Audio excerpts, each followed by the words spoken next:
loolu ay waxu caaxaan la Yacine Fall li ngeen di wax ay waxu caaxaan kese la mais dayul foofu elle a continué ñëw ci dossier Madiambal Diagne comme ni ko le quotidien titré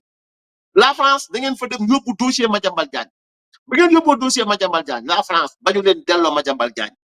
la France bañu leen jox Madiambal Diagne la France da leen ne li ngeen fi bind leerul parce que bi ngeen téyee Madiambal Diagne yàq dara fépp France da leen ne jox leen ma nan ngeen fexe nan ngeen defee nu mu tudd sax ci yan condition ngeen defee mandat d'arrêt bi parce que Madiambal dafa ne mandat d'arrêt boobu noonu moom ba muy génn amul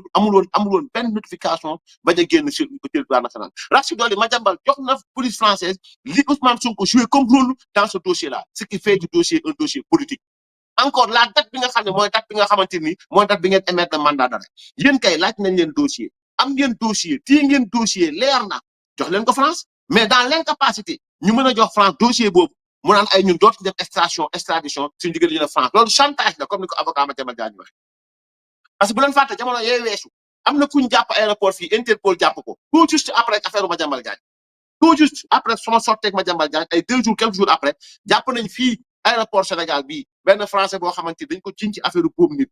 ñu jàpp ko téye ko de source sûre ils ont essayé de dire que ni bu ñu leen joxee Madiambal Diagne jox leen ko mais ça ne fonctionne pas comme ça du noonu lay fonctionner parce que extrader quelqu'un même le juge mën na même maanaam juge bi bu opposé woo tey kenn mënul génne Madiambal Diagne donc yéen ak France au fait seen diggante c'est des relations diplomatiques maintenant dossier d'extradition dafa laaj ay preuves vous n'avez pas de preuves et c'est juste pour vous dire que tout ce que la CENTIF a dit wax ko ci ay nit wax ko ci ay doomu aadama ba léegi nit ñi mënuñu la wax d'une manière factuelle loo xamante mën nañ ko teg ci loxo askan bi ne lii dëgg la et la France ne fonctionne pas comme ça c'est-à-dire on peut pas prendre un citoyen sur la base d'un simple rapport boo xam amul benn contradiction ñu ñëw tey jii ñu ne par exemple tey bon voilà donc dañuy ñëw ñu topp ci doomu aadama ci loolu donc loolu na Sénégalais daal seen xel parce que le seul fait que Yacine Fall génn tey naan ay dootuñu extrader kenn c'est parce que tout simplement ils n'ont aucune preuve amuñ musuñu am preuve et cela conforte la France dans sa position que ni tey jii nii ñi li ñuy wax nii affaire politique kese la affaire politique kese la donc y a pas autre chose donc loolu mooy beneen bi nga xamante ni bëggoon naa ko wax ci li nga xam ne mooy les informations beneen bi nag mooy par rapport ak Aliou Sall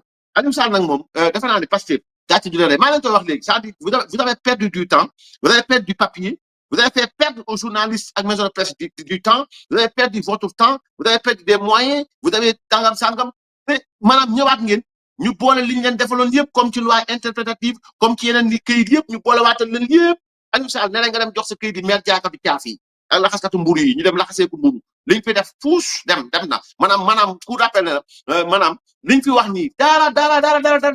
amu ci man xaw ma foo jàggee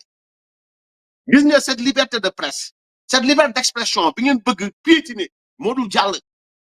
et voilà ce qui lii moo tax Ousmane Sonko mënul bëgg juste mais li gars yi wax nii c'est la vérité et ça répond beaucoup plus à la constitution du Sénégal kon boole nañu këyit yi mu defoon yëpp Aliou Sall parce que tout ce qui se conçoit bien s'annonce clairement et les mots pour le dire viennent aisément mais les actes qu'on pose répondent d'une manière boo xamante ni concordante à ce que l'on pense quand on a une pensée déréglée dans une tête vide la langue qui va faire sortir cette pensée ne peut être qu'une langue boo xam ne pendue mais qui va blatérer pour ne rien dire déblatérer pour ne rien dire loolu moo dal Aliou Sall c'est-à-dire que c'est un régime boo xam ne de gougnafier yoo xam ne et cela prouve le terme gougnafier pour que Moustapha Diakhaté waxoon c'est-à-dire aujourd'hui xamal nañu ne Aïssatou Diop Fall jërëjëf parce que Aïssatou Diop Fall au fait fi mu ko kal moo tax sa métier xam ko nit da nga war a xam sa métier moo tax jéem a lem ay bagaasam jéem a def dara maanaam ma nga toog fa mu toog di dóor ay directam yu saf sax di dóor ay sujet yu saf sax pertinente pertinence justesse lépp loo xamante ni lu war a ñëw ci ingrédient la bu tax sénégalais yi mën koo déglu Aïssatou bi ñu koy def tey elle a eu raison sur waa ji ngeen gis nii à côté Aliou Sall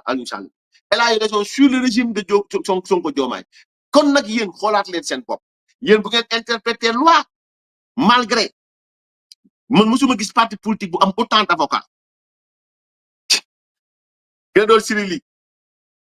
ay ñoom nu mu tudd sax Ousseynou Fall ñoom Bamba Cissé ñoom nu mu tudd sax et cetera da ngeen bëri ak waa ji ca France le nu mu tudd sax le comment dirais-je waaw le clochard du barreau là donc ñooñu ñëpp ngeen leen jëlee mënu leen interpréter loi c'est-à-dire que ngeen interpréter la loi d'amnistie ñu boole leen ak loi beeg interprétation beeg lépp delluwaat leen ngeen ñëw tey ji encore ci biirum presse bi ñu boole leen seen kayit yëpp juugal leen ne leen dem leen seeti jaaykatu caaf yeeg jaaykatu bong-bong yeeg paye yeeg akara yeeg ak dañuy tugg bi ngeen jox leen ko li ngeen fi def amul njëriñ zéro à la base